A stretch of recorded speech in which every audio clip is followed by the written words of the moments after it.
San Pablo: ya no vivo yo, es Cristo quien vive en mí.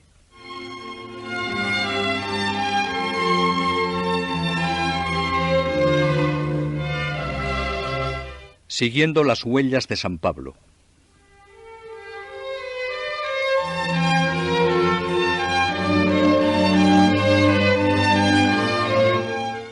San Pablo es uno de los grandes santos que siempre debe estar presente en la vida de los cristianos, para que con su ejemplo vivamos la aventura de seguir a Jesucristo con el amor, entusiasmo y sacrificio con que Él lo hizo. De una manera invisible, San Pablo está entre nosotros. El viajero infatigable, el peregrino de todas las rutas, el navegante de todos los puertos, el huésped de todas las posadas, nos acompaña hoy también. Con razón sus historiadores nos lo presentan con toda la riqueza de su personalidad humana y espiritual.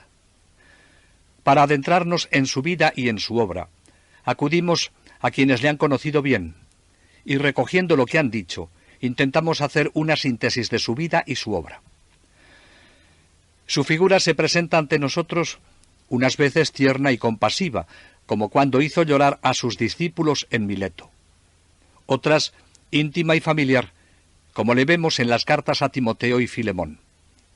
Otras, grave y serena, como cuando se encontraba frente a los poderes del mundo.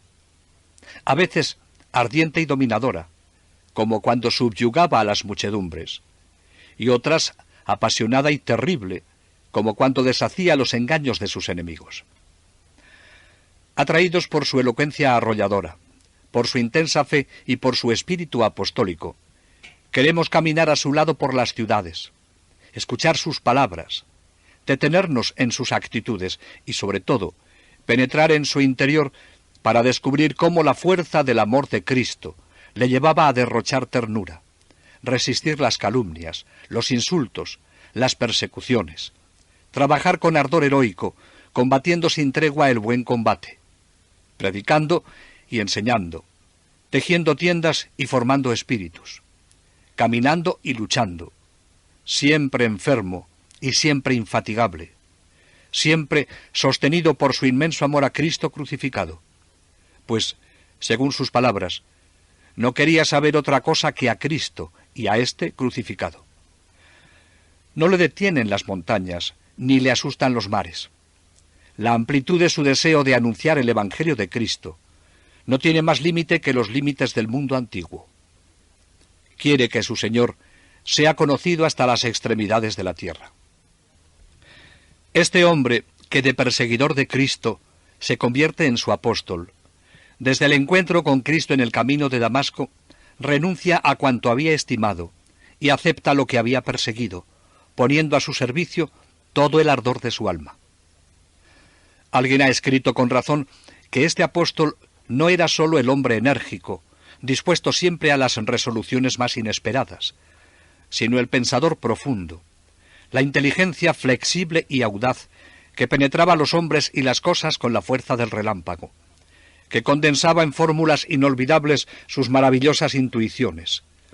Es verdad que a veces los párrafos que la liturgia nos ofrece en las lecturas de la misa, al ser fragmentadas, arrancadas del conjunto del que forman parte, pueden perder comprensión. No pasan de ser pequeños trozos, que no conservan todo su sentido, sino para quien sabe situarlos en el conjunto de la obra e iluminarlos con la personalidad del autor.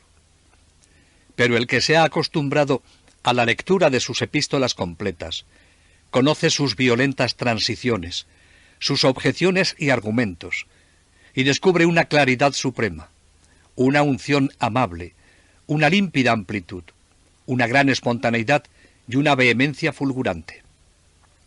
A veces, la dificultad que experimentamos al leer algunos textos se debe a lo profundo y sutil de su pensamiento. Pablo llega en sus reflexiones hasta donde puede llegar la inteligencia humana iluminada por el Verbo.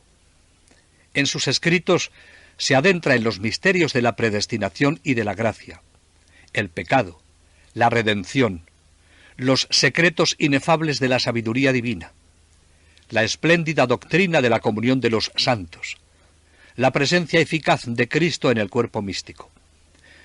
Algunos pasajes de sus cartas nos recuerdan ese lazo misterioso de vida superior que une a los miembros de Cristo entre sí, y a todos ellos con su cabeza bajo la acción común de un mismo espíritu. Es la comunión íntima de las almas en sus alegrías y en sus tristezas, en sus triunfos y en sus caídas. Uno de los fenómenos maravillosos del reino espiritual establecido por Cristo. Con profunda alegría tenemos que leer esta frase de la epístola a los Colosenses.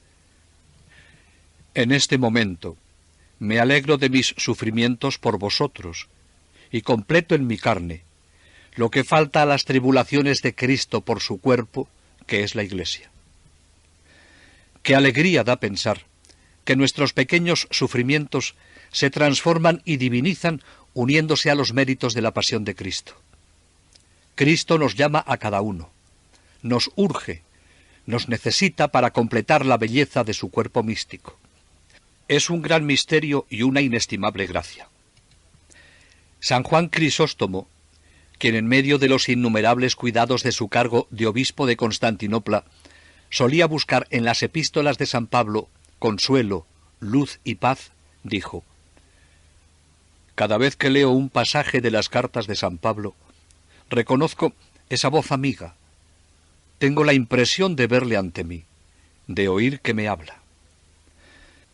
A nosotros también nos pueden proporcionar semejantes sentimientos los escritos de San Pablo, a condición de que, como San Juan Crisóstomo, tengamos de ellos un conocimiento muy familiar y sólido.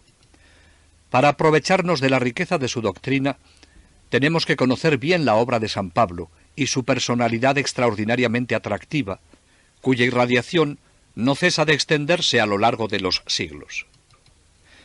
Al acercarnos a este gran santo, no tratamos de buscar novedades, sino de penetrar en la figura de San Pablo, amarla, recordar sus grandes ideas, sacudir esa especie de modorra que puede embargarnos hoy, con el ejemplo de este hombre todo pasión, hecho para la lucha y para el triunfo, y que supo buscar el triunfo donde estaba, en Jesucristo.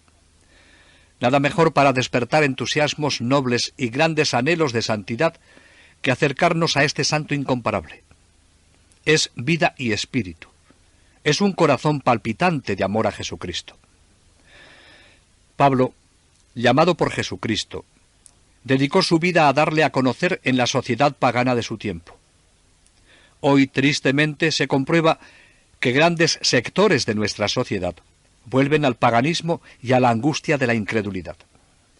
El neopaganismo, tal como se manifiesta hoy, se caracteriza sobre todo por una visión impregnada de secularismo que tiene como primera consecuencia la limitación del horizonte vital de la persona a lo puramente temporal.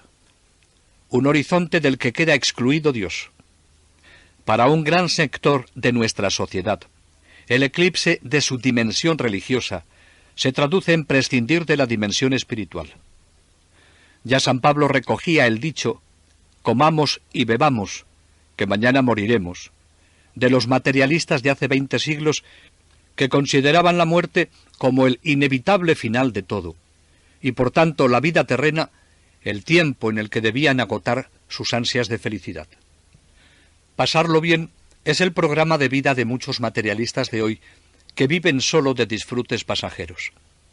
El culto a Dios ha sido sustituido en muchos por el culto a los nuevos ídolos: el cuerpo, el dinero, la diversión, el poder, a tantas cosas que bien utilizadas podían ser buenas, pero que puestas como centro de la vida desplazan de él al único que tiene derecho a ocuparlo: Dios. El neopaganismo hedonista trata de exaltar la belleza, la juventud, el sexo, el placer como los principales valores. Pero nada de esto es capaz de llenar el corazón de quien ha sido creado para anhelar otros valores cristianos y trascendentes. Y por eso, poner el corazón en todas estas cosas lleva a muchas personas del llamado primer mundo a buscar la evasión en las drogas o en un sucedáneo de la verdad, y se adhieren a movimientos pseudo-religiosos. Se trata de un fenómeno que ya San Pablo anunciaba a su discípulo Timoteo cuando le decía: vendrá un tiempo en el que no soportarán la sana doctrina. Cerrarán sus oídos y se volverán a los mitos. La proliferación de las sectas y el éxito obtenido por movimientos como el llamado Nueva Era parece que nos confirman lo que ya decía el apóstol. Acertadamente se ha escrito que en el viejo continente actúan fuerzas hostiles al cristianismo, y en particular a la Iglesia católica. Un soplo abrasador parece querer arrasar el sentido cristiano y aun la sensibilidad religiosa de millones de hombres y mujeres de hoy. El viejo mundo corre peligro de convertirse en tierra de misión y necesita ser de nuevo evangelizado. No es que por esto esté en juego la existencia de la Iglesia. La promesa de Cristo nos dice que los poderes del infierno no prevalecerán contra ella. Y esto nos garantiza su permanencia, y esta es la razón última del optimismo cristiano. San Pablo sabía infundirlo cuando decía a los primeros cristianos de Roma: si Dios está con nosotros, ¿quién estará contra nosotros? Pero los caminos de la historia dependen en buena parte de la libre respuesta de los hombres al designio de Dios. La Iglesia puede acoger en su seno a toda una sociedad cristiana o reducirse a la modesta dimensión del pequeño rebaño. La barca de Pedro no se hunde, pero puede sufrir fuertes temporales. San Pablo nos da la respuesta con su vida y su doctrina si sabemos leerla y practicarla. En nuestras ciudades y pueblos encontraría Pablo tantos motivos para avergonzarse de tantas cosas como en Pafos o en Corinto, tantos vendedores de amuletos como en Éfeso o en Antioquía, tantos ídolos como en Roma, tantos pedantes y sofistas como en Atenas y tantos odios como en Jerusalén. Recibió burlas y desprecios en su incansable afán de llevar el Evangelio, pero a pesar de todo, él seguiría adelante predicando en todas partes a Cristo, buscando a las gentes allí donde podía encontrarlas. San Pablo, para los que entonces le escucharon y para nosotros hoy, es el doctor de las gentes y el maestro de la salvación. Este mundo moderno en el que nos toca vivir, si quiere renovarse, necesita volver a la escuela de este hombre extraordinario que iluminó y renovó el mundo antiguo. Precisamente son los grandes dogmas paulinos los que pueden curarnos de nuestras tristezas, apatías y desánimos, y orientarnos en nuestras desviaciones. Pablo nos enseña cómo el salario del pecado es la muerte, y nos revela la ciencia del amor. Nos entrega en su moral el secreto de la fuerza y la alegría de la paz interior y del orden social. De San Pablo se ha escrito mucho, pero no nos acercamos a él buscando novedades. Se trata de penetrar en su alma recogiendo lo esencial de sus grandes ideas, al compás de su vida y presentando su gigante figura en su sencillez, santa y sublime. Lo importante es que su vida y doctrina nos ayude a crecer en el conocimiento, amor y servicio de Jesucristo, y a difundirlo valientemente en nuestra sociedad dentro del ámbito en que vivimos. A penetrar en sus escritos que nos impulsarán en el amor a Jesucristo, nos estimulaba ya Pío XII cuando al hablar de San Pablo dijo: el número inmenso de los libros sobre San Pablo es una prueba elocuente de la fuerza de atracción eternamente joven, como también de lo inagotable de este tema verdaderamente sublime. Nadie puede esforzarse por entender a San Pablo sin crecer en el conocimiento y amor de Cristo, cuya gracia omnipotente eligió y habilitó precisamente al perseguidor de su reino, para que fuese el que con más felices éxitos lo acrecentase. La vida y espiritualidad de San Pablo es totalmente cristocéntrica. Es el eco perfecto de Cristo, porque como él mismo nos dice, ya no vivo yo, es Cristo quien vive en mí. Y es Cristo quien nos habla a través de su apóstol. San Pablo deja el judaísmo porque Cristo le llama a la fe. Se dedica con alma y cuerpo al apostolado, porque el amor de Cristo le apremia. Sube a la santidad con paso firme, porque Cristo le transforma. Y alcanza la meta final de su exaltación, porque Cristo le arrastra. El punto de partida es la experiencia mística de Damasco que convierte a Saulo en el Pablo de Cristo.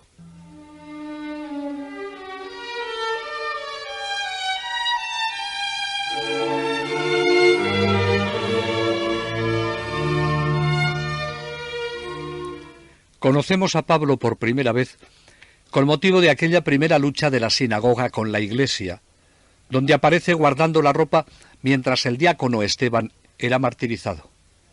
Contaría entonces apenas 25 años. Su vida anterior transcurre en la sombra, y podemos intentar acercarnos a ella por lo poco que él nos dice, y por algunos datos que nos narran sus biógrafos. En su carta a los Filipenses, dice refiriéndose a su vida anterior: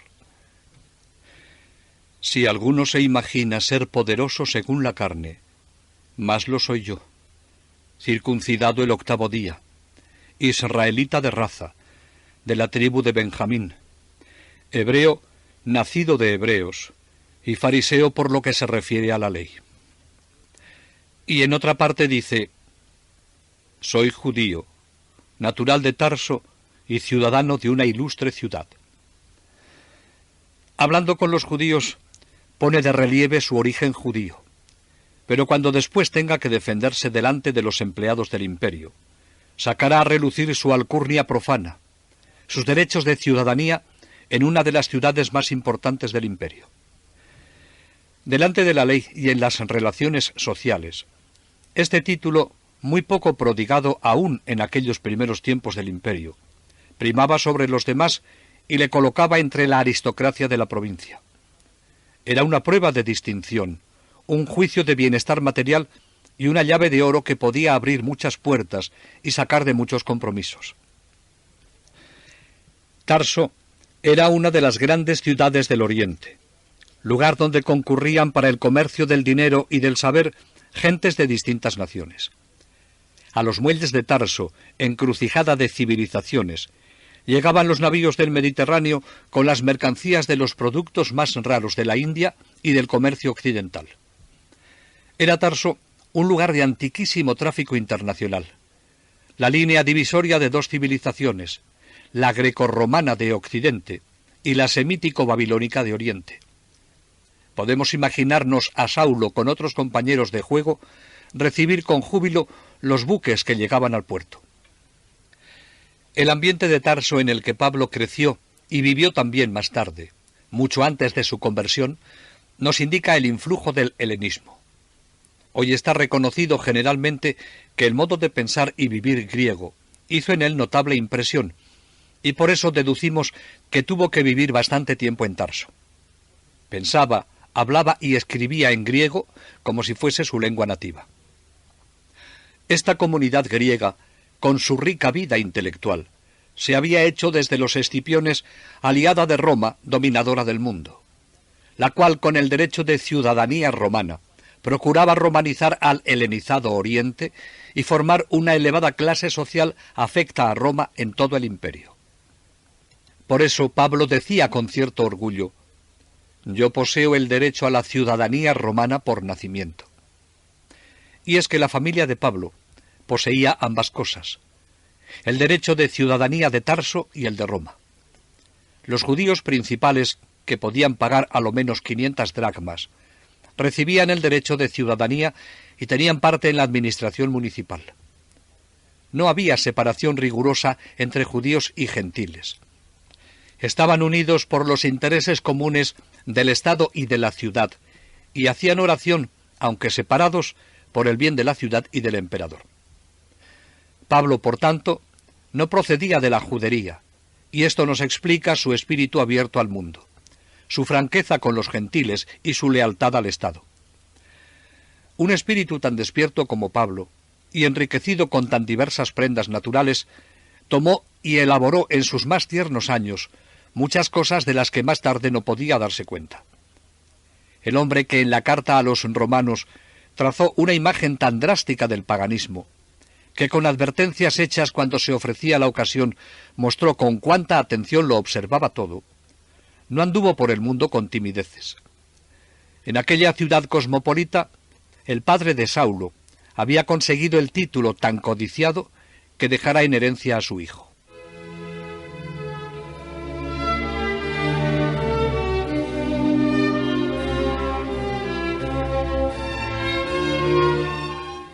Si en su formación se nota la influencia helénica, mucho más importante es su ascendencia judía y su educación en el Antiguo Testamento. Las comunidades judías, esparcidas por todo el mundo, eran muy superiores en número, riqueza y extensa cultura a las de Palestina.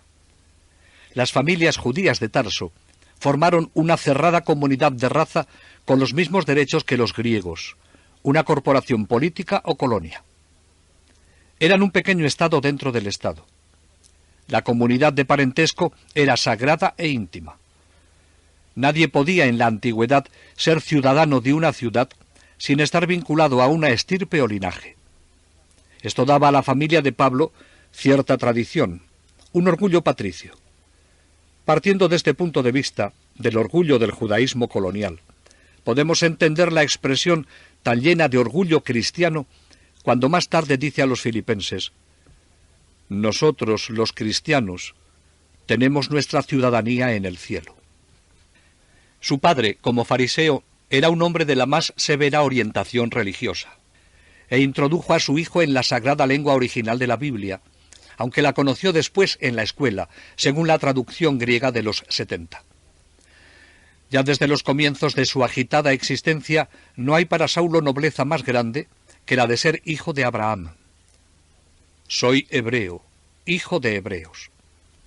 Es verdad que había nacido fuera de Palestina, que pertenecía a una de aquellas colonias que el instinto comercial, el deseo de lucro y la mano de los conquistadores habían creado en todos los ámbitos del mundo antiguo. Pero en su casa no se había perdido ni el amor de las tradiciones patrias, ni el recuerdo de los antepasados. La sangre de los patriarcas no se había manchado con uniones profanas. Ninguna contaminación había logrado infiltrarse en aquel hogar de judíos puritanos. La cultura helénica está desterrada de él. El mundo grecorromano sólo le servía para los negocios puramente materiales.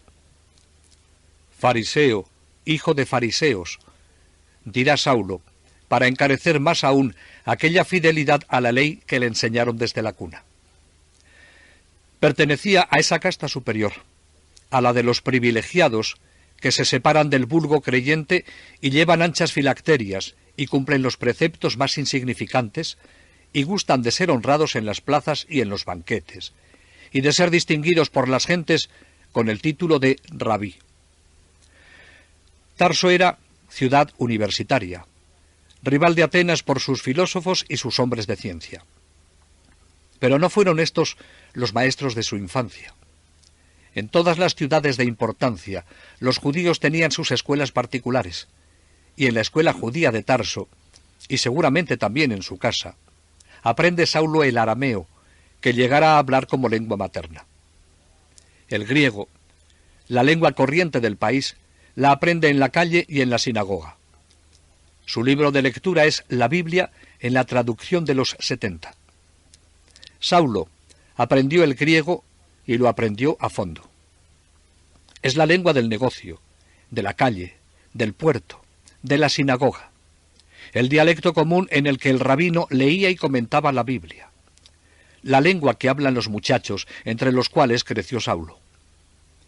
Era la lengua de la conversación viva, pintoresca, llena de imágenes, flexible, de admirable expresión y originalidad. Ella será su instrumento de combate. Ella, el vehículo por el cual el pensamiento griego empieza desde ahora a dejar su huella en su espíritu. En su formación debió seguir los pasos que mandaba la tradición rabínica. A los 5 años, un hebreo debía ser llevado a la lectura de la Torá, la ley. A los 6 años, iría a la escuela de la sinagoga, que estaba edificada junto a esta. Los años siguientes son dedicados a la historia sagrada. Así conoció la posición excepcional de su pueblo entre las naciones. Su infantil fantasía se enardecía con los triunfos y se enternecía con los padecimientos de su pueblo. Cada día llevaba a casa para meditar una nueva historia hermosa y conmovedora. Sus maestros le contaban también el porvenir de su pueblo, que un día vendría el rey Mesías y se lanzaría victorioso por el mundo, que luego iría todo el mundo a adorar al Dios de Israel en Jerusalén, y el mismo emperador vendría de Roma a adorarle. Quizá tuvo que soportar el que sus compañeros griegos le miraran con algo de desprecio por ser hebreo.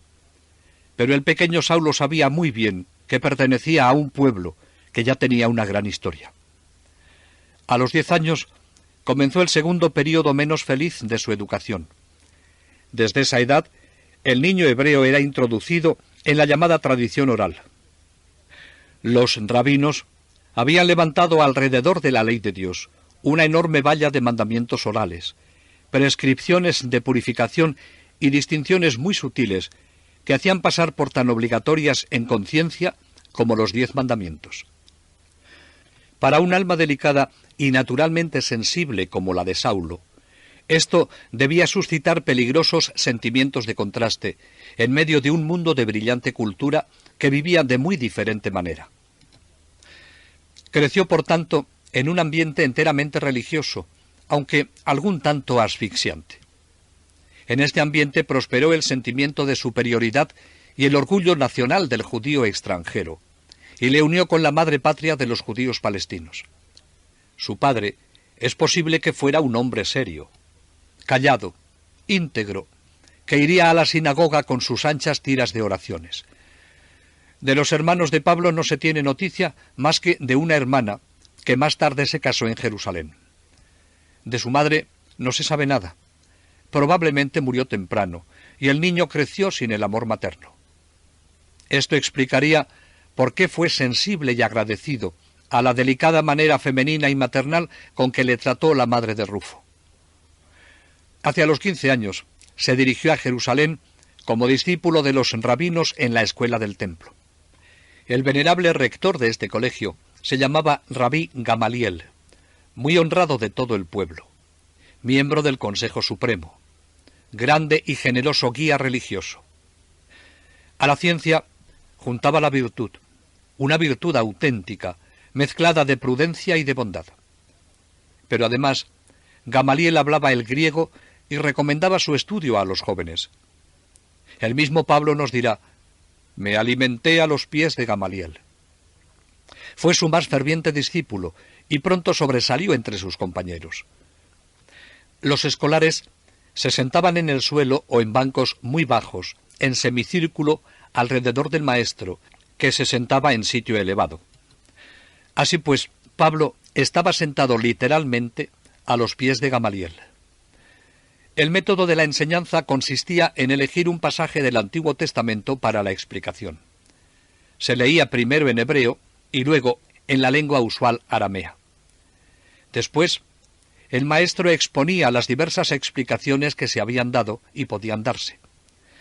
Finalmente, el maestro invitaba a una discusión en preguntas y respuestas de un modo semejante a como se hace en los ejercicios de seminario de las modernas universidades europeas. Así terminaba la lección. Juntamente con estos métodos rabínicos, el joven estudiante de Tarso va aprendiendo los textos más importantes de la ley y los profetas, las fórmulas rituales y las soluciones más corrientes de la casuística farisaica.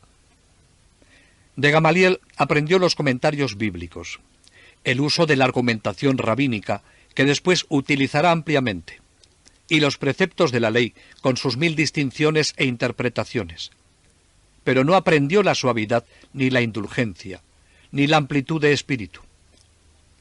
Frente a la moderación de Gamaliel, cuya ciencia admiraba, se alza su voz de protesta defendiendo el judaísmo integral. Más tarde, Gamaliel, aludiendo a los discípulos de Jesús, dirá: «Dejad a esos hombres, porque si su obra es puramente humana, caerán sin remedio. Si es de Dios, será inútil vuestro empeño». El argumento no tenía réplica, porque la locura de Pedro y los suyos, si no era divina, era algo destinado a un fracaso rotundo. Pablo no consultará más que a la vehemencia de su fe, la violencia de su carácter y los intereses de la causa a la cual había consagrado su vida.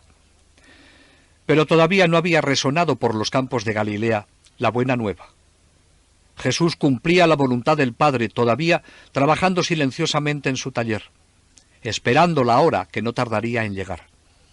Y Saulo, terminada su carrera, se volvió a la casa de su padre en Tarso, sin sospechar lo cerca que estaba la gran revolución religiosa.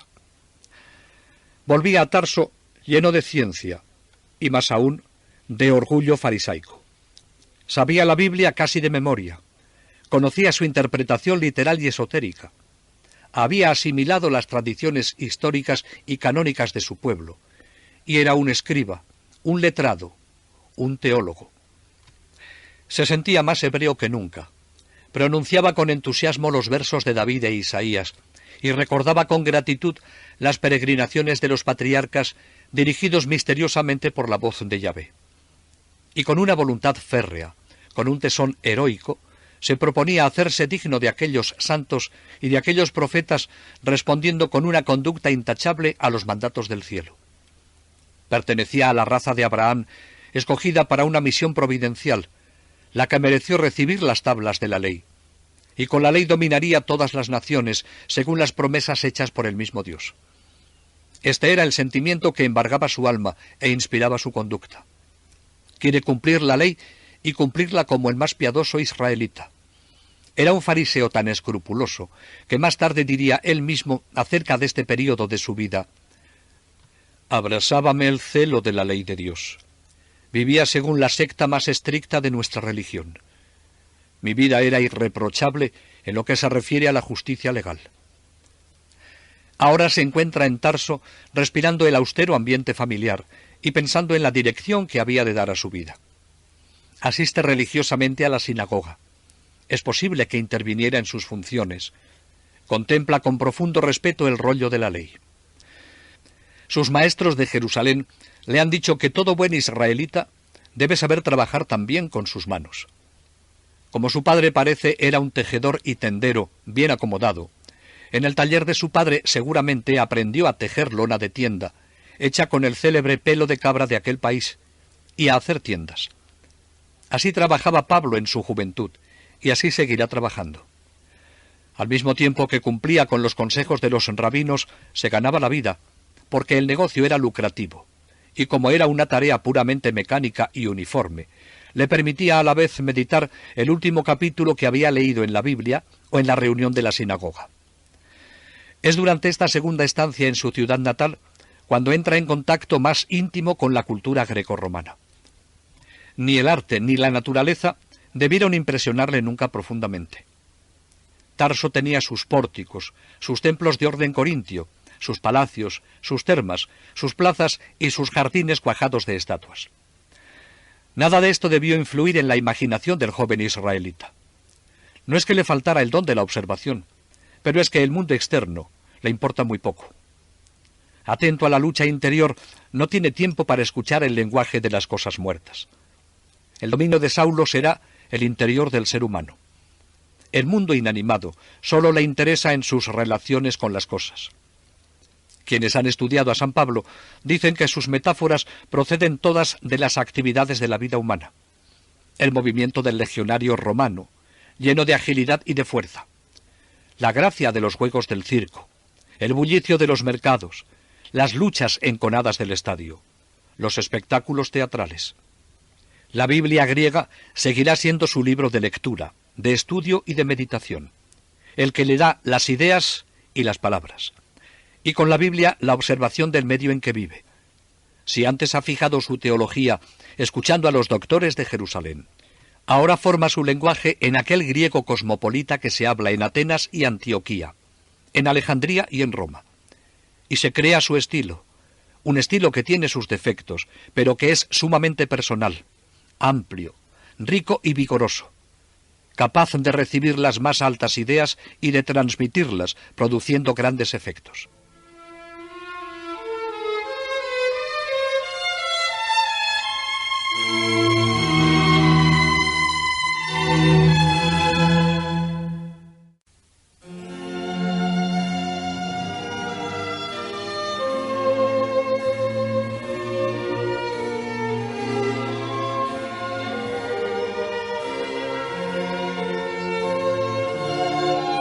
De perseguidor a discípulo de Jesucristo.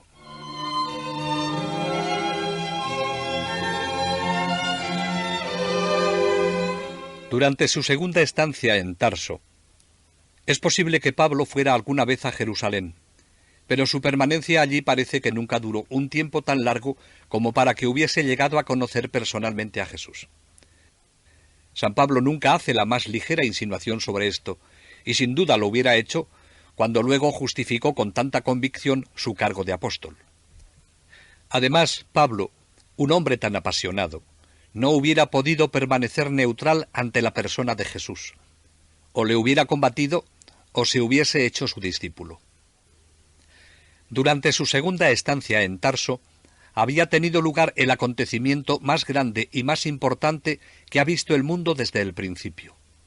El hecho de la redención en el Gólgota por Jesús de Nazaret, el Hijo de Dios. Hasta este momento a Saulo no le habían preocupado los alborotos galileos. Pensaría que a este carpintero de Galilea le sucedería lo mismo que a otros que se arrogaron falsos mesianismos y que perecieron con sus seguidores. Así pensaron al principio otros.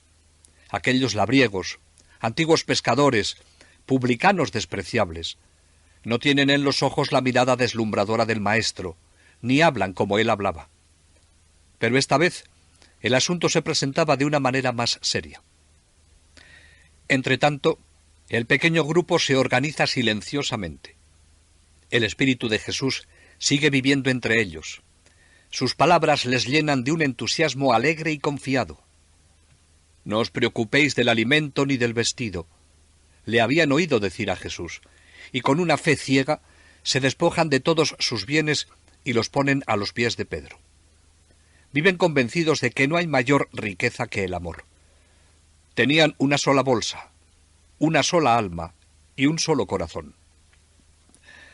Aquella forma de vivir despierta admiración y simpatía.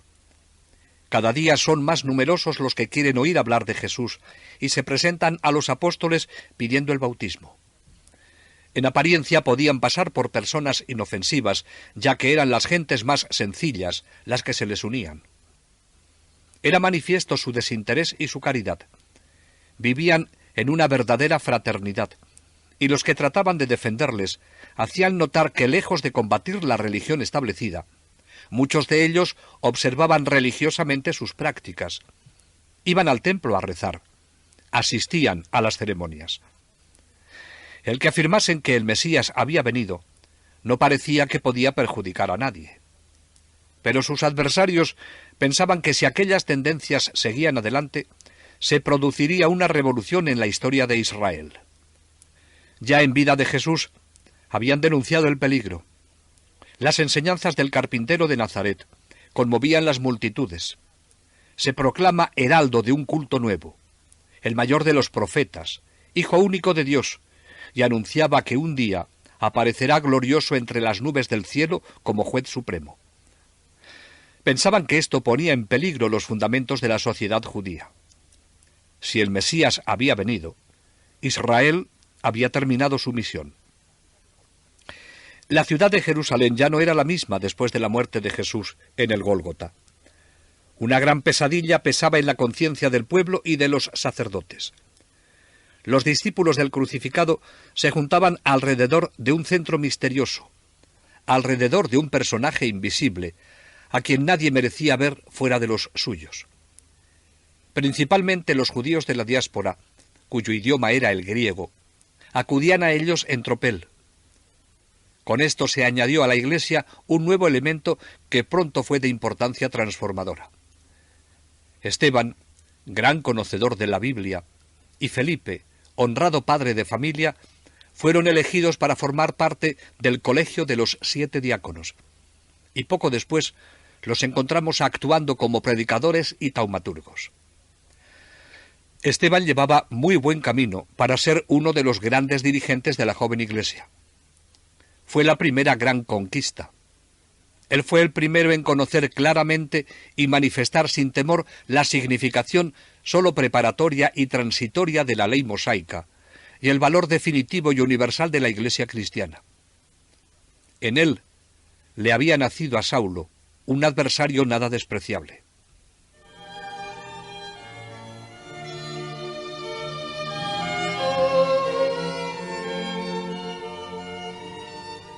Saulo se enteró de lo que estaba aconteciendo. 3 de sus amigos habían estado por Pentecostés en Jerusalén y contaban los terribles sucesos del Viernes Santo. Otros opinaban que la cuestión del Nazareno no llegaría a sosegarse, y que si peligroso era de vivo, de muerto lo era todavía más, que el número de seguidores crecía constantemente, que éstos eran piadosos israelitas y que últimamente hasta muchos sacerdotes de las categorías inferiores se habían pasado a ellos, que eran queridos en la ciudad y mirados con cierto respeto, que incluso el apreciado levita José de Chipre se había hecho nazareno y se llamaba ahora Bernabé, que les había hecho donación del producto de una finca. Cuando Pablo oyó que uno de sus antiguos amigos de estudios se había enrolado con los seguidores de Jesús de Nazaret, no pudo contenerse más y se dirigió a Jerusalén. Saulo debió regresar a Jerusalén hacia el año 33, suponiendo como año de la muerte de Jesús el año 30, y que pasarían algunos años para el desarrollo de la joven iglesia hasta la muerte de Esteban. Seguramente, lo primero que hizo fue dirigirse a casa de su antiguo y venerado maestro, Gamaliel, a comunicarle su preocupación por lo que estaba sucediendo con el grupo de seguidores de Jesús. Le encontró pensativo y ya no tenía la anterior seguridad. Gamaliel, con gran prudencia, aconsejaba: «Dejad a esos hombres, porque si su obra es puramente humana, caerán sin remedio. Si es de Dios, será inútil vuestro empeño».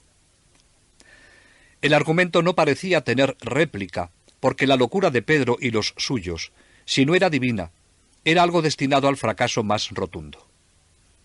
Pero Pablo no escuchaba estos consejos, sino que, llevado de la vehemencia de su fe, de su apasionado carácter y los intereses de la causa a la que había consagrado su vida, estaba dispuesto a combatir las nuevas doctrinas. Uno de los que más ardientes se mostraban en predicar estas doctrinas era el diácono Esteban. Nadie podía resistir a la sabiduría del Espíritu que hablaba por la boca del diácono Esteban. Su elocuencia y su intrepidez traían revueltas todas las sinagogas que los judíos de fuera de Palestina tenían en Jerusalén. Los doctores, humillados por la elocuencia del diácono y dispuestos a castigar la audacia del que llaman blasfemo, se juzgan bastante fuertes para obrar por su cuenta y acogerse a sus leyes nacionales para juzgarle. Como en el proceso de Jesús, se empieza a alborotar a las muchedumbres y se repite la misma acusación. Este hombre no cesa de hablar contra el lugar santo y de ultrajar la ley. Imposible encontrar un crimen mayor para ellos. La ley era la gloria de Israel y su orgullo. El templo significaba su estabilidad, resumía sus tradiciones y proporcionaba grandes ventajas materiales a la ciudad. Sin él, ni peregrinaciones, ni sacrificios, ni enseñanza, ni historia, ni religión, ni patria. Hablar de su ruina era anunciar la destrucción del pueblo escogido. Los enemigos de Esteban supieron explotar los instintos sentimentales de la multitud, combinando con gran habilidad la violencia con la hipocresía. Primero estalla un motín que es fácil adivinar por quién está manejado, pero los dirigentes quieren dar al asunto las apariencias de legalidad. Se detiene a Esteban por blasfemo, se le arranca de entre la multitud y se le encierra en la cárcel. Se reúne el Sanedrín. En el centro, Caifás, el que condenó a Jesús, y los jueces y los discípulos más famosos de las escuelas judaicas. Allí estaría Saulo, la esperanza de la sinagoga de Cilicia. Esteban escucha las acusaciones con gran serenidad, impresionando a sus enemigos por la pureza de su semblante. Parecía un ángel. A la pregunta de si es verdad lo que decían los testigos, Esteban no se calla. Pronuncia un discurso sublime, que es su último llamamiento a los hombres de buena voluntad y un desafío audaz contra sus adversarios. Con palabra brillante, se apodera del espíritu de sus oyentes y los va llevando a través de la historia de Israel, descorriendo el velo de las viejas figuras y revelando el carácter simbólico de los más famosos personajes. Esto produce gran sorpresa en los asistentes. Aquel reo sobre el que pesa una pena de muerte, sin embargo, no se defiende ni se digna mirar a sus acusadores. Aquellos fariseos empiezan a inquietarse. Miran su cara, que es como la de un ángel.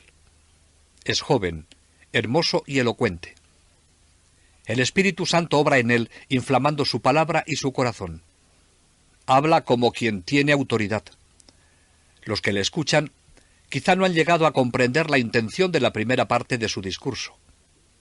Antes del pacto de la circuncisión, Dios puso sus ojos en Abraham sin mirar otra cosa que su fe. La fe, la obediencia y el amor. Esto es lo que importa. La sangre no sirve para nada, y una confianza puramente material en el templo era sencillamente una idolatría.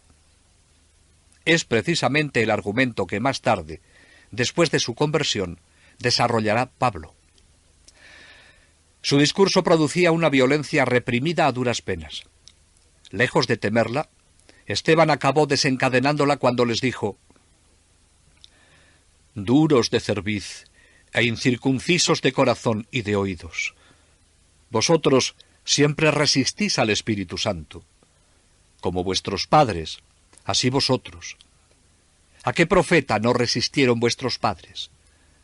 Ellos mataron a los que anunciaban de antemano la venida del justo, de aquel a quien vosotros habéis traicionado y asesinado. Vosotros, que recibisteis la ley por mediación de ángeles, y no la habéis guardado». Al oír esto, sus corazones se consumían de rabia, y rechinaban sus dientes contra él. Pero él, lleno del Espíritu Santo, miró fijamente al cielo y vio la gloria de Dios, y a Jesús, que estaba en pie, a la diestra de Dios, y dijo: «Estoy viendo los cielos abiertos, y al Hijo del Hombre que está en pie a la diestra de Dios». Entonces, gritando fuertemente, se taparon sus oídos y se precipitaron todos a una sobre él.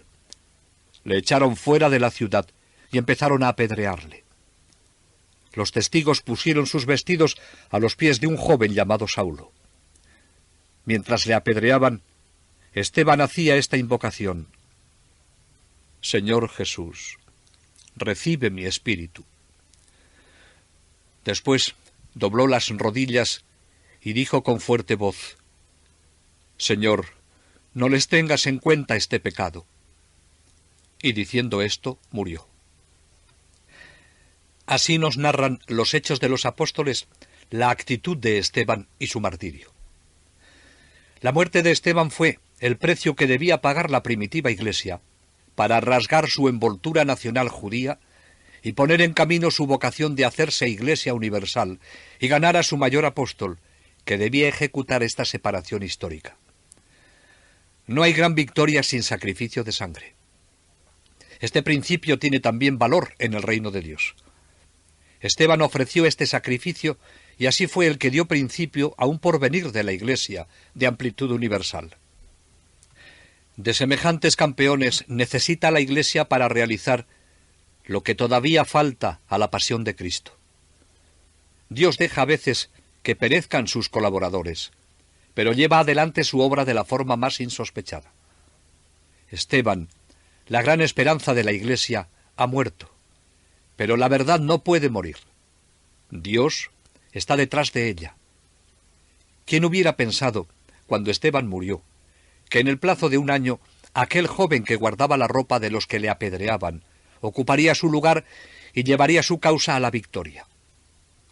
Lo que estaba sucediendo parecía decir lo contrario, porque el libro de los Hechos de los Apóstoles nos dice que Saulo aprobaba su muerte. Detrás de estas palabras hemos de recordar que Saulo era una persona de gran cultura y un hombre de profundos sentimientos. Vio morir al joven Esteban con la gloria de mártir. Vio brillar su rostro por el reflejo de un mundo superior.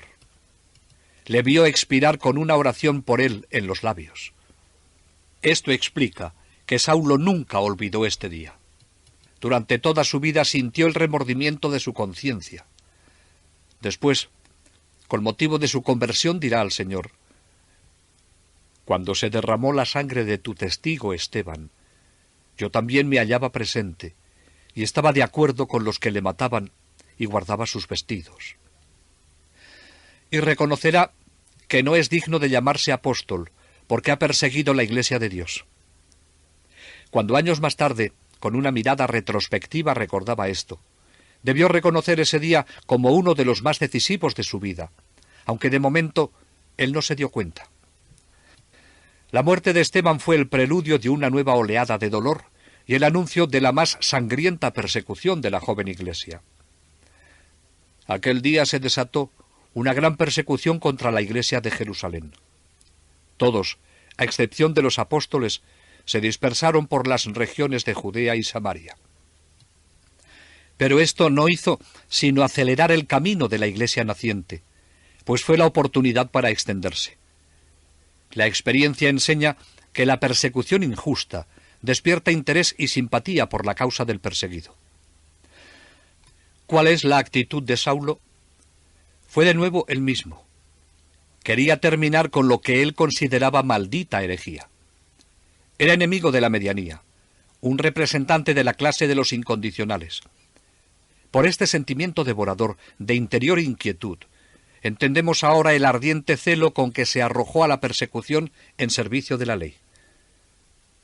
Entre tanto, Saulo hacía estragos en la iglesia. Entraba por las casas, se llevaba por la fuerza a hombres y mujeres y los metía en la cárcel. Pero Saulo no podía menos de comprobar en los cristianos que mueren algo enteramente nuevo. Una suavidad, una dicha interior, la expresión de una vida más elevada, una unión con Jesús resucitado, que por nada podía ser conmovida, un trato interior con Él, que les daba seguridad de que no iban a la muerte, sino a la vida. Brillaba ya ante Él algo que sobrepujaba en esplendor a todo lo demás, y que no podía ofrecer la ley, pero todavía no estaba en condiciones de reconocerlo. La moderación de Gamaliel fue ahora impotente para contener a los exaltados. El blanco de las iras de Pablo son sobre todo los nazarenos helenizantes, los más despectivos con el templo, los más indiferentes con la ley. Toda la impetuosidad de su juventud se subleva en ansias de aplastar a aquellos revoltosos despreciables. Atiza el odio contra ellos. Se cree investido de una misión divina para aniquilarlos. Él mismo reconocerá más tarde: en aquel acceso de locura no había nada que me detuviese con tal de borrar el nombre de Jesús. Y San Lucas nos dirá con esta expresión bien significativa que Saulo devastaba la Iglesia de Dios. Era, como él mismo se llamará más tarde, blasfemador, perseguidor, atormentador. Y el mal se hace más completamente cuando se hace en conciencia. Hay que adentrarse en el interior de Saulo en esta época de su vida. Su crueldad nacía de su exceso de celo, de una convicción profunda de la verdad que defendía. A su discípulo Timoteo le dirá: Cristo tuvo compasión de mí, porque obraba sin saber, y la fe me faltaba. Y en la carta a los Gálatas, recordando esta época, les dice: Vosotros habéis oído hablar de mi conducta en el judaísmo, cuando perseguía y combatía a la Iglesia de Dios con increíble saña. Mi celo por el judaísmo me llevó a la defensa de las tradiciones farisaicas mucho más lejos que a los demás judíos, mis compañeros. El sectarismo del fariseo, celoso y observante, se juntaba a la exaltación del patriota, y los ímpetus de la juventud a los arrebatos de un temperamento apasionado y ardiente. Iba extraviado, ciertamente, pero en sus violencias no había más que sinceridad y orgullo del nombre de Yahvé. Le cegaba el odio hacia Jesús de Nazaret, a quien no había visto nunca, pero cuya doctrina, que él creía conocer, se le presentaba como la ruina de todas las esperanzas de Israel.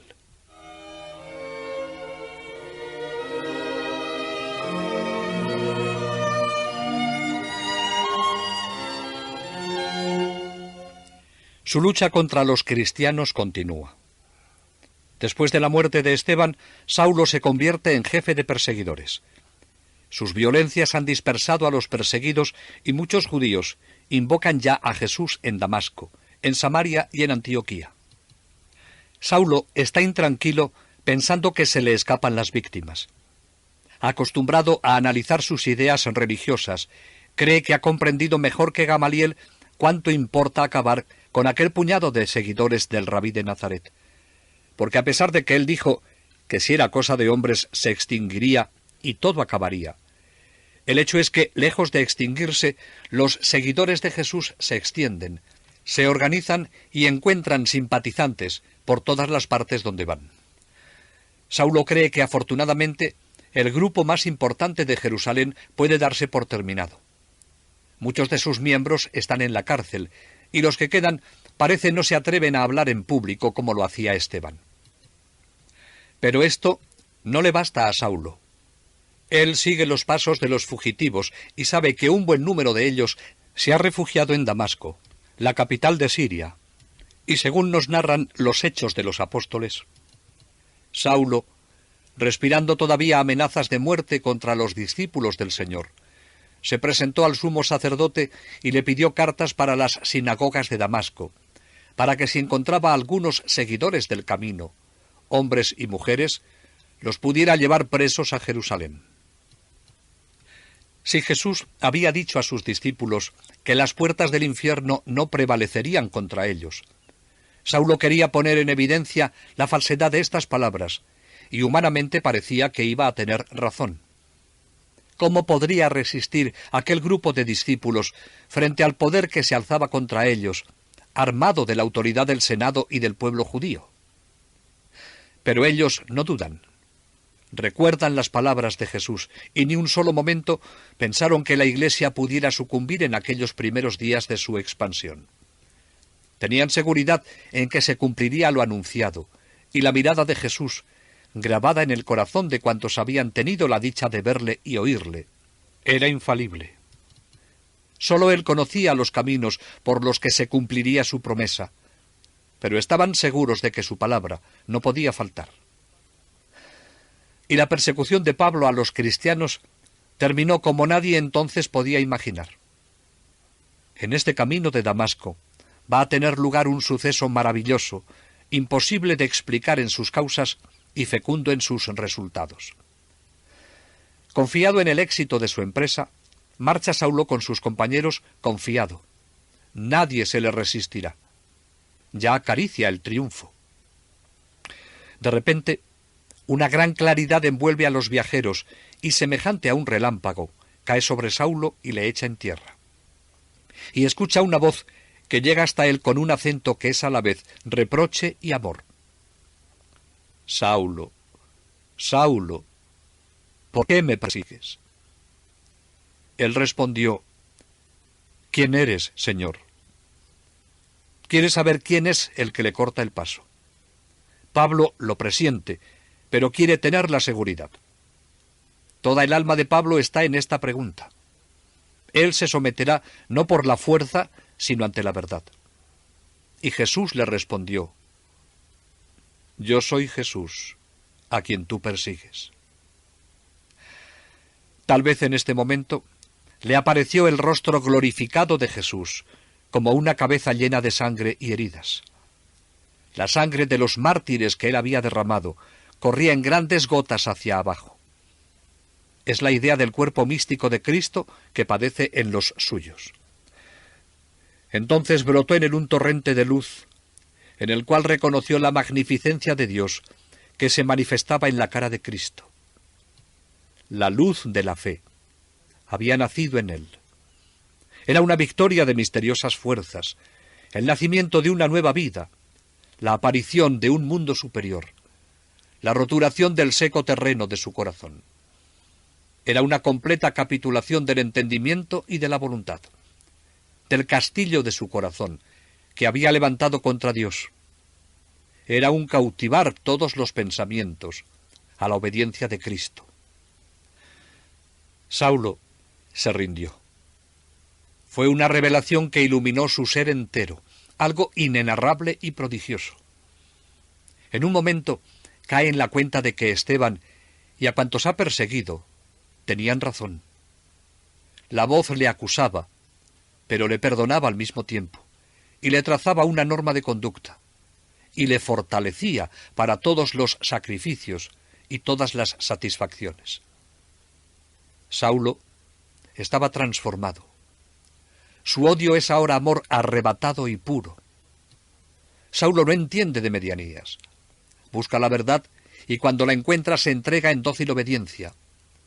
Por eso le dice: Señor, ¿qué quieres que haga? Como un héroe había defendido su fortaleza. Pero ahora, cuando ve que su celo había sido un error, se pone, resuelto en breve tiempo, al servicio de Jesús. Ningún lamento sobre una vida fracasada, sino acción. Se trata de emprender lo contrario de lo aprendido. Y eso, en toda línea, como lo sabe hacer Pablo. Lo que Ignacio de Loyola no se atreve a pedir a sus discípulos, sino al fin del mes de ejercicios. La generosa entrega de sí mismo en el vigoroso: «Tomad, Señor, toda mi libertad». Esto lo dice sin demorarse ni dudar este prodigioso hombre de férrea voluntad. Señor, tómame a mí y dame a ti. Yo quiero ser tu compañero y tu esclavo. Así firmará en el futuro al pie de sus cartas. El celestial cazador le había atrapado y sujetado. Jesús le dice: levántate, entra en la ciudad, y allí te dirán lo que tienes que hacer. Cuando Pablo se levantó del suelo, era el fiel vasallo de Jesucristo para siempre. Sabe por experiencia que no tiene ninguna importancia el querer o el correr del individuo, sino que todo depende de la misericordia de Dios. Así, la aparición de Cristo resucitado fue para él no solamente una manifestación exterior subyugadora de que Jesús es el Mesías, sino al mismo tiempo un interior convencimiento de su error, de su impotencia moral, de su perdición religiosa, una persuasión de que Cristo es el Salvador de los pecadores, el que libra del mal y del alejamiento de Dios, el reconciliador que por su sangre nos acerca a Dios. Saulo se levanta completamente emocionado. Sus compañeros vieron la luz, pero no oyeron la voz del que hablaba. Como Saulo no veía a causa del resplandor de aquella luz, fue conducido por sus compañeros. Preguntó por la casa de un hebreo llamado Judas, y en ella recibió generoso alojamiento. La impresión de aquel suceso misterioso no le dejaba comer ni beber. Todo su organismo y su conciencia estaban trastornados. Ayunaba y rezaba. Y la voz de Jesús resonaba en el fondo de su ser: ¿por qué me persigues?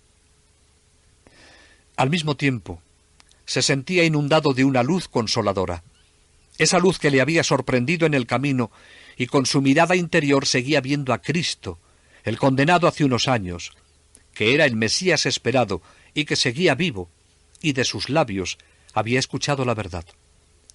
Se daba cuenta de que hasta ahora no había entendido las Escrituras. En pocos segundos se había realizado la conversión más ruidosa que se recuerda en la historia de las religiones.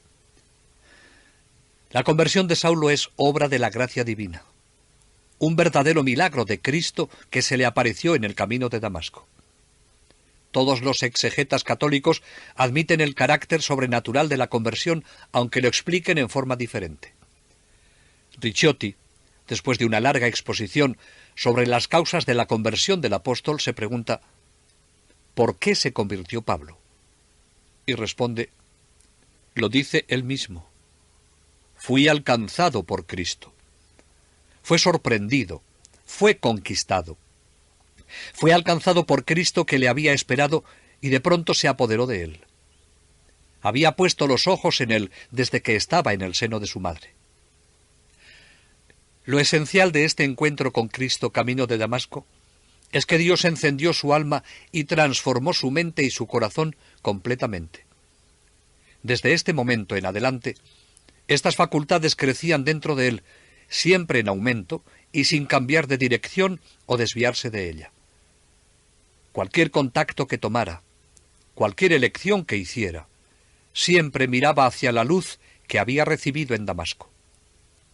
En primer lugar, la visión de Damasco le hizo entender que Jesús es el Hijo de Dios y el verdadero Mesías, y que Él era su apóstol, elegido por Dios para llevar el nombre de su Hijo a los gentiles y a los hijos de Israel. Después entendió sus trabajos apostólicos y su valor para la propagación del Evangelio. Como un verdadero místico, no se asustó por los sufrimientos de su apostolado, sino los deseó, disponiéndose a hacer de su vida un sacrificio por Cristo. Desde este momento, no se gloriaba sino en la cruz de Cristo, y no predicaba sino a Jesucristo crucificado. Cristo, a su vez, no abandonó a su apóstol. La aparición de Damasco fue la primera de una gran serie. Donde Pablo dudaba, allí estaba Cristo para aconsejarle. Cuando estaba en peligro o se encontraba en un momento de desaliento, allí estaba Cristo para infundirle el espíritu de fortaleza. Así le ocurrirá en diversas ocasiones, como en el templo de Jerusalén, donde Pablo oye de Cristo minuciosas instrucciones sobre el apostolado entre los gentiles. Y en su segundo viaje apostólico, cuando el Espíritu de Jesús le dirige los pasos hacia Europa. Y en Corinto, donde le anima prometiéndole una especial protección. Y en Jerusalén, cuando le exhorta a tener buen ánimo, porque ha de ser su testigo en Roma. No es que Saulo recibió en la visión de Damasco todas las verdades del Evangelio, ni todos los grados de su santidad, sino que en el futuro se volvía a Damasco como a la fuente de su apostolado y de su energía santificadora. La visión de Damasco fue la primera de sus experiencias místicas, pero no la última. Él mismo contará a los corintios la más sublime de todas, el rapto al tercer cielo, donde oyó palabras inefables. Su vida fue como el desarrollo o el fruto de la visión de Damasco. Algo nuevo se abrió camino en Damasco, la nueva vida en Cristo. Quien lea sus cartas oye clamar en todas sus páginas: pero conmigo se ha tenido misericordia. Cristo, a través de la gloria de su resurrección, invade el alma de Saulo para llamarle a la fe y al apostolado, para sostenerle en el cumplimiento de su misión apostólica, para consumarle en la santidad y para ensalzarle en la gloria del cielo.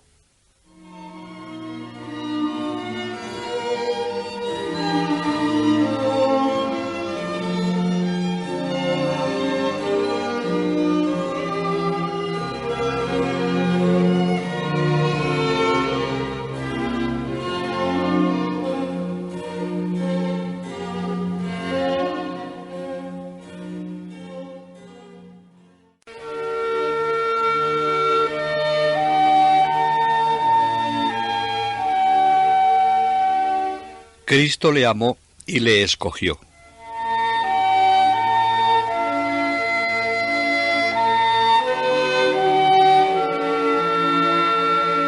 En casa de Judas, Pablo no recibía a nadie. Nos dicen los Hechos de los Apóstoles que pasó 3 días sin comer ni beber. Además, ha perdido la vista. Pero nada de esto le preocupa. No podía apartar de su mente la visión y las palabras de Jesús. Según San Juan de la Cruz, la voz de Dios es fuerte como el ruido del trueno, pero tiene también una suavidad inefable.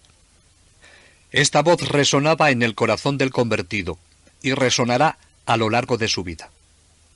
Había oído la voz de Cristo. Había conversado con Él. Había logrado entrar en la intimidad divina. Esa voz le había dado la intuición de un mundo nuevo, y a pesar del engaño en que había vivido en el pasado, ahora estaba gozoso. El remordimiento queda siempre en el pasado, y por eso él dirá que olvidando las cosas que quedan atrás, se lanza con todo su ser hacia el porvenir, hacia ese panorama espléndido que acaba de aparecer ante sus ojos interiores. En un instante había aprendido más que todo lo que le habían enseñado los rabinos del templo de Jerusalén. Tenía la revelación del Hijo de Dios como principio de salud y de vida espiritual, y con ella la noción fundamental de la filiación divina, y el conocimiento de la acción salvadora del Cristo glorioso, que redime al hombre con su muerte, y se convierte en fuente de vida por la resurrección, y sigue presente en la tierra como jefe y cabeza del organismo por él fundado, de la Iglesia. Estaba ciego, pero a gusto permanecería así toda la vida, a cambio de aquella visión que interiormente le iluminaba. Las locuras de aquellos que con tanta saña había perseguido se le presentan ahora como sublime sabiduría. Ellos tenían razón. Cristo era el amo de las voluntades, el Señor de los vivos, el dominador de la muerte. Era el Hijo de Dios, y sin embargo, no retuvo ávidamente el ser igual a Dios, sino que se despojó de sí mismo, tomando condición de siervo, haciéndose semejante a los hombres, y se humilló a sí mismo, obedeciendo hasta la muerte, y muerte de cruz. Pablo comprendió que todo era un misterio de amor y de compasión infinita. Le había amado y le había escogido. Le había revelado su amor y de perseguidor le había convertido en apóstol. Dios ha querido demostrar su gloria y su omnipotencia eligiéndole desde el vientre de su madre y haciendo de un vaso de ignominia un vaso de misericordia. Así razonará y contestará más tarde. Ahora no sabe más que adorar, agradecer y humillarse ante los secretos insondables de la bondad divina. Todo su ser es una ofrenda jubilosa y ardiente. Un gran amor arde ya en su pecho, aquel amor del que dirá más tarde que ni la muerte, ni la vida, ni los principados, ni las potestades, ni las cosas presentes, ni las cosas futuras, ni la fortaleza, ni la altura, ni la profundidad, ni cosa ninguna creada, podrá jamás separarle de la caridad de Dios, que está en Cristo Jesús, Señor nuestro. El amor implica sacrificio, y el amor de Cristo empezaba a reclamar en Pablo grandes sacrificios. Tendrá que sacrificar su inteligencia. Su presunción debe doblegarse ante la sabiduría de Dios. En el nivel de la fe hay cosas que la razón no entiende. Por eso dirá más tarde: si alguno entre vosotros cree ser sabio según el mundo, que se haga necio para ser sabio. Pero si grande era el sacrificio de la inteligencia, lo fue mucho más el de su corazón. El sacrificio de todo lo que había querido tanto, de la religión de sus padres, del templo que era el orgullo de su raza, de las costumbres, de las ceremonias de Israel. Aquel glorioso pasado quedaba atrás para él. Este era el más vivo desgarrón que experimentaba su alma. No le costaba renunciar a los honores, las riquezas, al brillante porvenir que le ofrecía su carrera. Le resultaba más duro el abandonar para siempre aquel ambiente en el que había crecido, separarse de sus amigos, de sus maestros, de la sociedad de su infancia y juventud. Presentía lo mal que caería entre los suyos cuando se enterasen del cambio en él operado, y cómo se pondrían contra él. Pudo surgirle el temor de cómo le recibirían en el grupo de los cristianos. No dudaba que le perdonarían como enseñaba el maestro y ellos practicaban, pero temía que tuviesen sus recelos. El encuentro con Cristo le da valor para superar todo.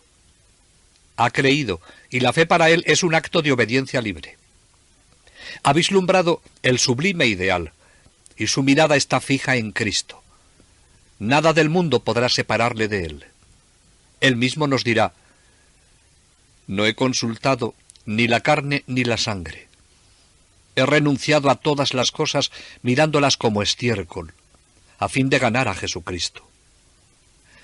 Era consciente de que todo había sido gracia de Dios. Su único mérito era el haber consentido al llamamiento divino. Con razón repetirá una y otra vez después: por la gracia de Dios, soy lo que soy. Así pasó aquellos 3 días de soledad, días de iluminaciones y de resoluciones, de coloquios íntimos y de lágrimas de arrepentimiento. Sobre todo una idea, un sentimiento ha dominado a todos los otros en el alma de Pablo: el estar penetrado del incomprensible y perdonador amor de Cristo. Que Jesús, después de su resurrección, fuera a visitar a sus queridos discípulos, lo comprendía.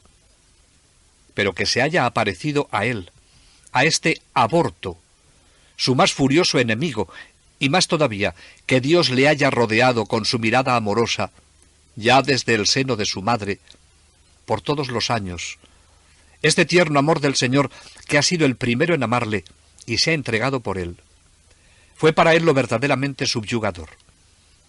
Este amor es desde entonces la médula y la guía de su evangelio.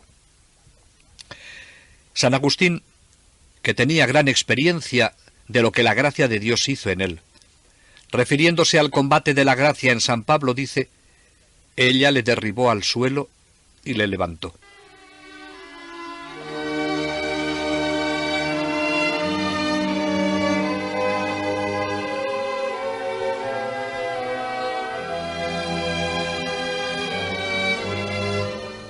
Tres días necesitó Saulo para liberarse de su anterior concepto del mundo. Pero en él no se produjo ningún vacío. Algo nuevo se abrió camino. ¿Qué es esto? La nueva vida en Cristo. Por todas sus cartas se oye clamar: pero conmigo se ha tenido misericordia. En el plan de la salvación dispuesto por Dios, nos encontramos con este principio como norma general: que el hombre es llevado a Dios por el hombre. Es posible que en la casa donde estaba, algunos le hablasen a Saulo, ciego y quebrantado, de la propiedad que tenían los fieles de hacer milagros, para fomentar el deseo de que viniese a verle uno de ellos. Pero no hubo necesidad. En este momento Dios manifestó al sencillo y fiel Ananías el estado y porvenir del antes adversario y temido, a quien teme presentarse. Así nos narran los Hechos de los Apóstoles este importante encuentro que termina con el bautismo de Saulo.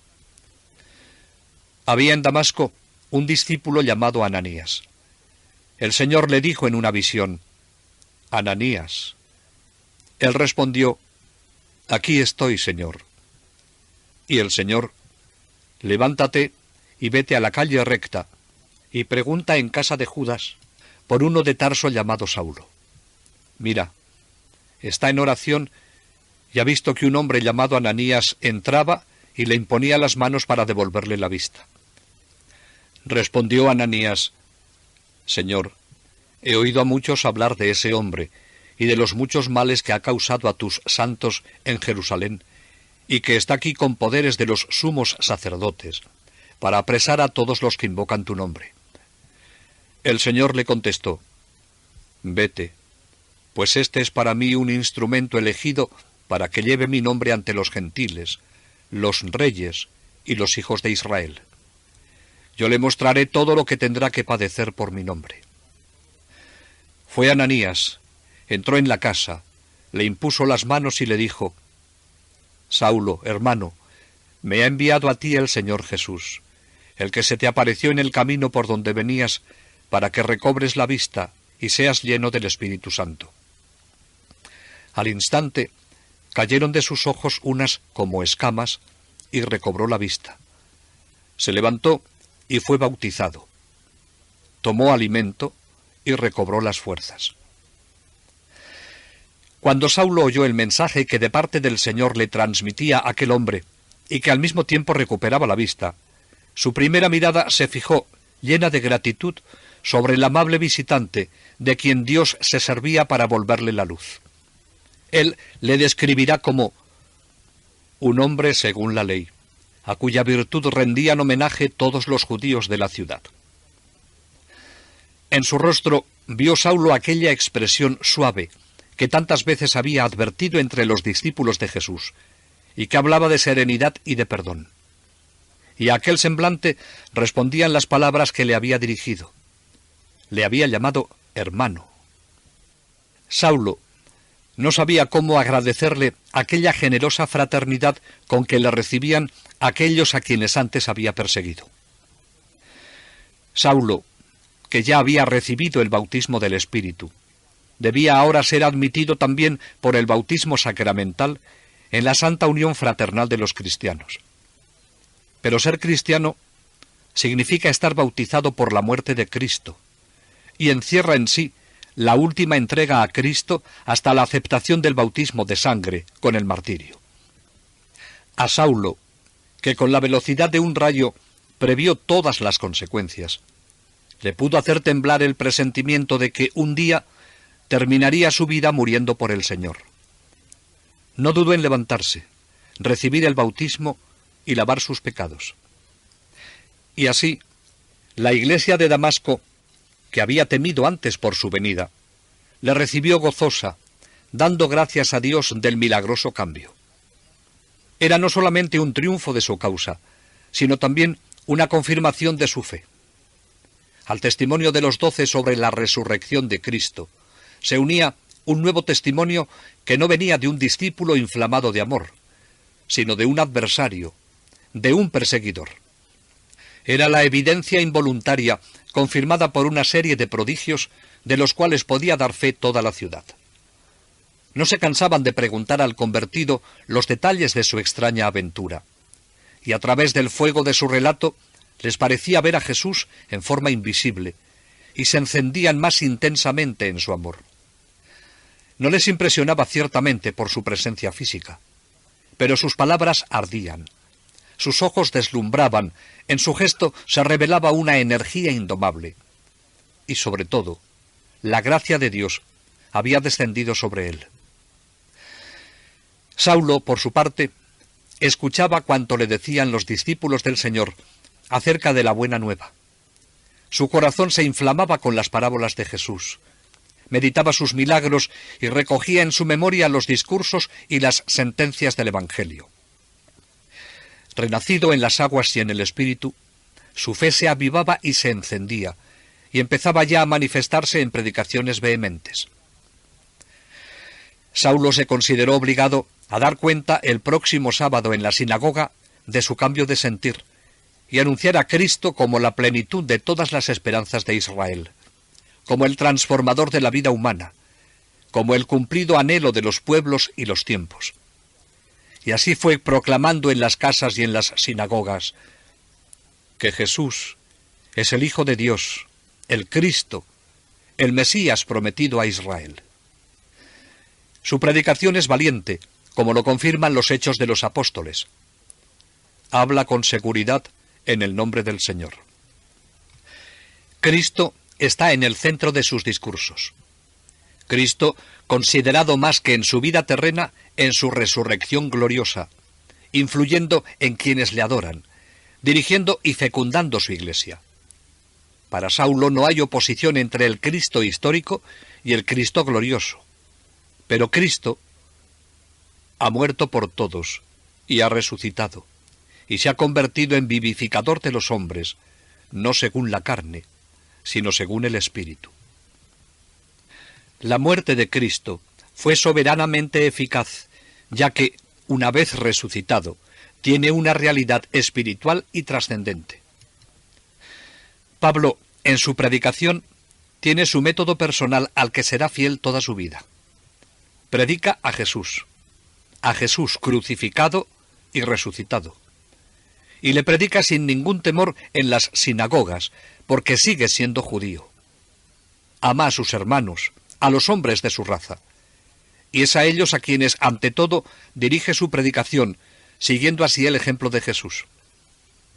Pero en la sinagoga, cerca de la puerta, había otra clase de oyentes que ya desde el comienzo atraían las miradas de este apasionado predicador.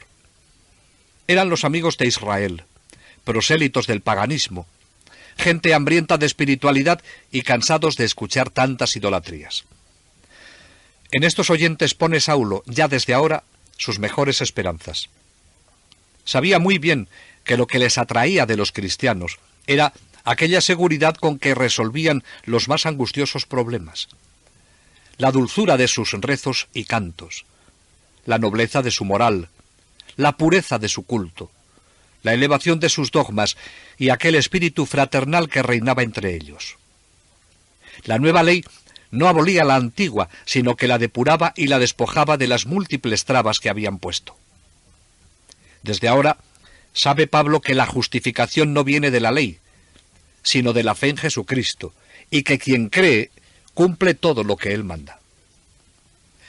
Al principio lo escuchaban con curiosidad y con admiración, y no podían menos de exclamar los judíos de Damasco: ¿no era este el que antes exterminaba a los que invocaban este nombre que ahora nos anuncia? ¿Y no vino aquí precisamente para llevarlos atados a los príncipes de los sacerdotes? Grande fue su éxito a juzgar por las pruebas extraordinarias que podía presentar a sus oyentes. Cuando los dirigentes de las sinagogas empezaron a ver cómo iba disminuyendo el número de los asistentes, empezaron a alarmarse. Y si en un principio no pudieron sustraerse a esa admiración que causaba su predicación, pronto se cambió este sentimiento en odio. Le empezaron a acusar de renegado, de traidor, de apóstata. La noticia había llegado a Jerusalén, y tal vez en el Sanedrín se planteaban qué medidas había que tomar contra Saulo.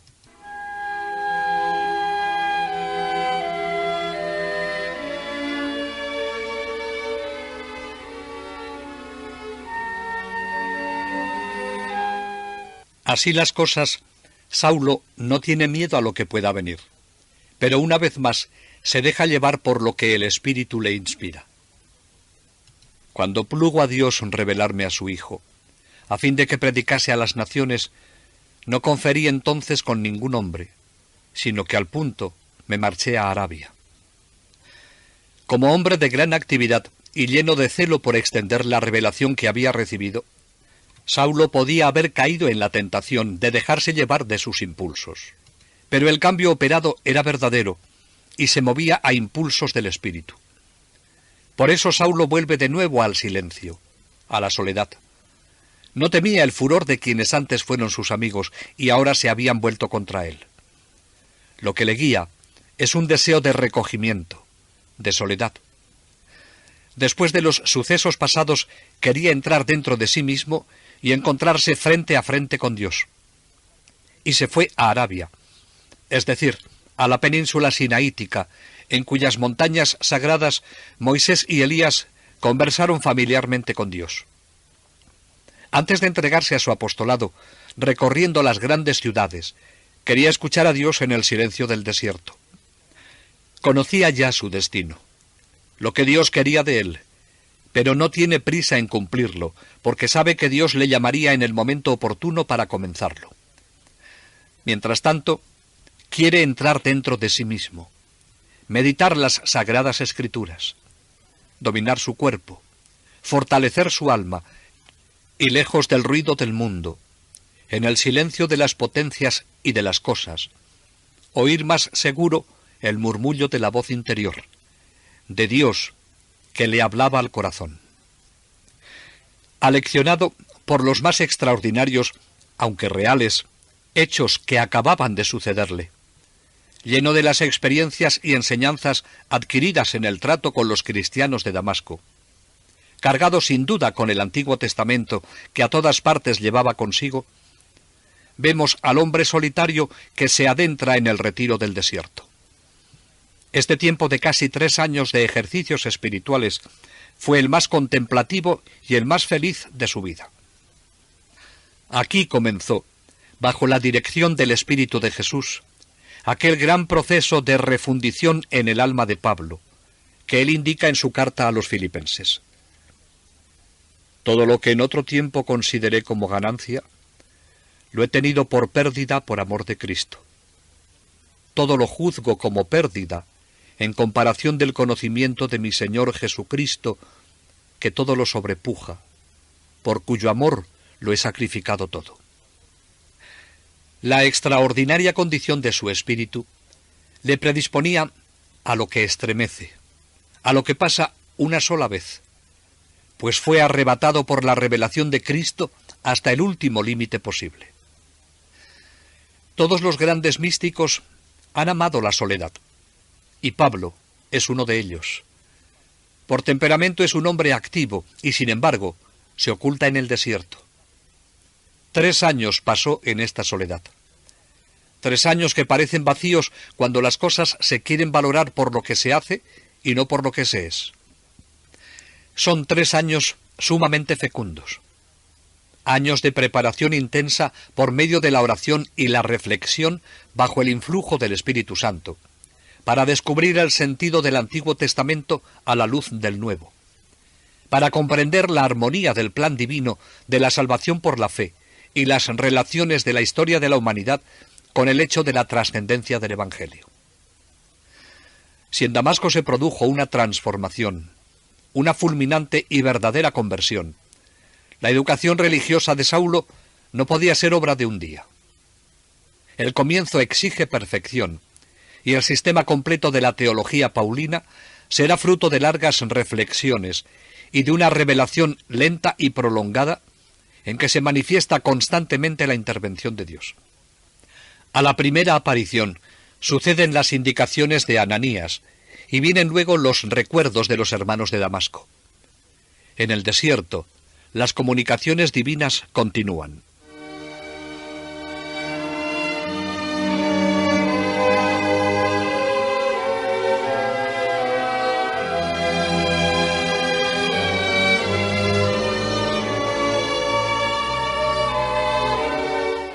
El cambio de dirección de su vida lo llama Pablo revestirse de nuestro Señor Jesucristo, o como dice en otro lugar, apropiarse de los sentimientos de Jesús. La revelación de su estado espiritual trajo consigo una suprema claridad. A la seguridad a que se inclinaba personalmente, ahora se añade la nueva seguridad de la fe sobrenatural y de la conciencia de su vocación manifestada por Ananías. Los intereses terrenos se desvanecieron a la vista de un nuevo ideal de vida, que excluía toda otra conducta fuera del amor abnegado y servicial. Los supremos intereses de su alma religiosa ardían como una llama viva. Se realiza en él una transformación de su mundo espiritual que se designa de una manera esquemática como teología paulina, pero que él mismo llama con preferencia mi Evangelio, que no es obra de hombres, ni lo ha recibido de un hombre, ni lo ha aprendido por instrucción, y que consiste en el conocimiento del misterio de Cristo, es decir, en su conocimiento del plan universal de salvación dispuesto por Dios. No es que él tuviese un evangelio diferente de los demás apóstoles, pero él lo anunciará con una energía, con un sello personal, y lo introducirá en el mundo de las ideas helénicas. En este proceso de conversión de su conocimiento religioso, destacan por encima de todo 2 cosas: su nuevo concepto de Cristo y su nueva idea de la fe. La nueva imagen que Pablo se formó de Cristo está en íntima conexión con la experiencia que de él tuvo en Damasco. Desde su época de fariseo, tenía un conocimiento histórico bastante exacto de Jesús y de su condición personal. De lo contrario, no se entenderían las palabras que Jesús le dirige. Yo soy Jesús, a quien tú persigues. No se puede perseguir a quien y lo que no se conoce. Se entiende así por qué Pablo, después de su conversión, no intentó conocer entre los apóstoles de Jerusalén los fundamentos históricos de su idea de Cristo. Para el principio, bastaba su saber histórico. Sin embargo, la más profunda visión sólo podía habérsela dado el mismo Señor, como le ocurrió a Pedro cuando en Cesarea de Filipo hizo aquella manifestación de fe. Tú eres el Cristo, el Hijo de Dios vivo. Y el mismo Jesús le dijo: esto no te lo ha revelado la carne ni la sangre, sino mi Padre que está en los cielos. La nueva imagen de Cristo que comenzó a vivir en el corazón de Pablo no fue el resultado de su inteligencia. Dios se reveló al recién convertido apóstol. ¿Cómo ve Pablo a Cristo? Lo fundamental que se le descubrió en Damasco fue que Dios, en Jesús, había intervenido en la historia de los hombres y obrado poderosamente a favor de la salvación de ellos, y que Jesús es su enviado y mensajero de la buena nueva. Es el Mesías. Con la muerte expiatoria de Jesús, ha amanecido una nueva edad en el mundo. Su resurrección es el sello de que es el Hijo de Dios, no en el simple sentido de enviado que los judíos unían a este título, sino en esencia, tal y como Jesús se lo atribuyó frente a Caifás. Este Cristo celestial ha intervenido lleno de misericordia en la vida de Saulo. Ha hecho en él eficaz lo que había obrado para la salvación de todo el género humano.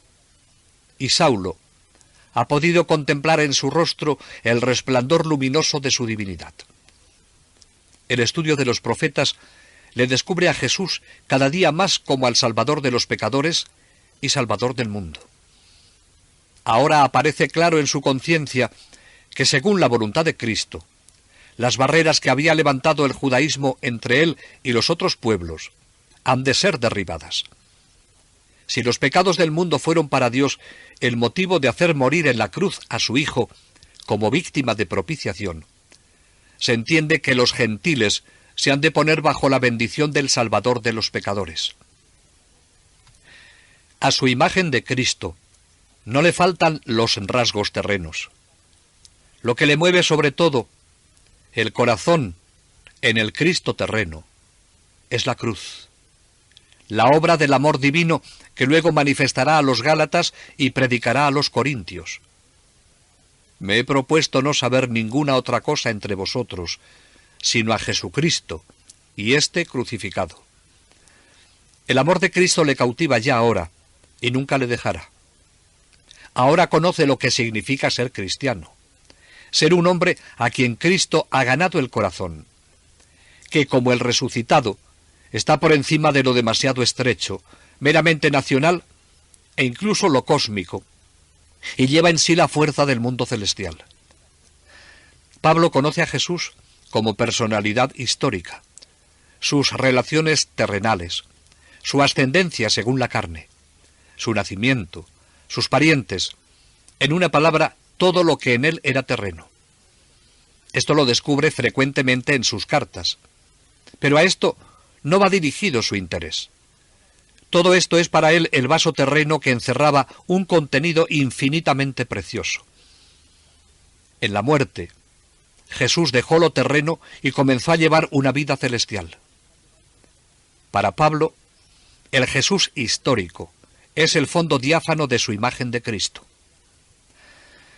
No sabemos cuánto necesitó Pablo para progresar en este conocimiento de Cristo, que fue desplegándose cada día con mayor amplitud hasta la completa visión de Cristo, propia del hombre maduro, como la describen sus cartas desde la prisión. Pero todo lo esencial ya existe. Es Jesús quien ha instituido el cristianismo. Pablo no tenía otra imagen de Cristo que la de los demás apóstoles. Lo que ocurre es que cada uno de los apóstoles tiene su peculiar manera de anunciar el Evangelio, según la gracia que le ha sido otorgada. La modalidad paulina es la contemplación de Cristo en su significación de Redentor, bajo el punto de vista de la redención de todos los hombres por y en Jesucristo, el segundo Adán y cabeza espiritual del linaje humano. Pablo, como Juan, considera su visión de Cristo no como producto de una especulación religiosa, sino como algo que brota del Espíritu, como obsequio espiritual y actuación del mismo. Ante estas manifestaciones, para Pablo no cabe otra postura que el incondicional sí y amén, ante la realidad salvadora que se encierra en Jesús. Pablo la llama con una palabra que será decisiva para la cultura occidental: fe. Muy lejos quedaba ahora para Pablo el templo, los atrios, el incienso. Ahora se da cuenta de que en realidad jamás había orado y creído debidamente, de que había estado en la antesala de la religión. Ahora experimenta aquella sensación de fuerza que a partir de entonces llamará fe, que acalla cualquier intranquilidad del corazón, soluciona toda duda, destierra toda inseguridad, aleja toda espina de la conciencia, inundando de luz y calor el alma y el corazón. Experimentaba una gozosa afirmación del hombre entero en su concreta realidad, en los caminos y cosas de Dios. La fe no es filosofar sobre el contenido de la revelación, ni nuestra contemplación interior, obra de nuestra facultad de intuición. Todo esto puede acompañar a la fe y prepararla. La fe de Pablo es asequible ante todo a la simplicidad de los sencillos, de los pequeños y de los necios, como manifiesta Jesús en su oración de acción de gracias. Padre, te alabo a ti, porque esto lo has ocultado a los sabios y listos, y lo has manifestado en cambio a los pequeños. Y empezó a llamar a Dios por primera vez con el dulce nombre de Abba, Padre. Su alma está iluminada por una luz en la cual respiraba. A esto le llamaba él en Cristo Jesús. Sentía en sí un calor interno que le arrebataba a una vida superior de oración. A esto lo llamaba el Espíritu. Y este regalo espiritual, este nuevo ideal de correspondencia con el Padre y el Hijo, provocada por una íntima fe de vivo amor, lo llama más tarde justificación. ¿Cómo toma cuerpo esta fe en Pablo? No es posible averiguarlo. Pablo solo sabe una cosa, que es un regalo de Dios, una llamada desde el regazo materno, el fruto espiritual sazonado del Cristo glorificado. De haberle preguntado a Pablo, después de los 3 años pasados en el desierto, qué es lo que había pasado en él, seguramente nos hubiera contestado con toda sencillez: si uno vive en Cristo, ya es una nueva criatura. Así se sentía él, un hombre nuevo. Al término de su retiro, Pablo llevaba todo el principal contenido de la fe católica, pero su desenvolvimiento requería tiempo.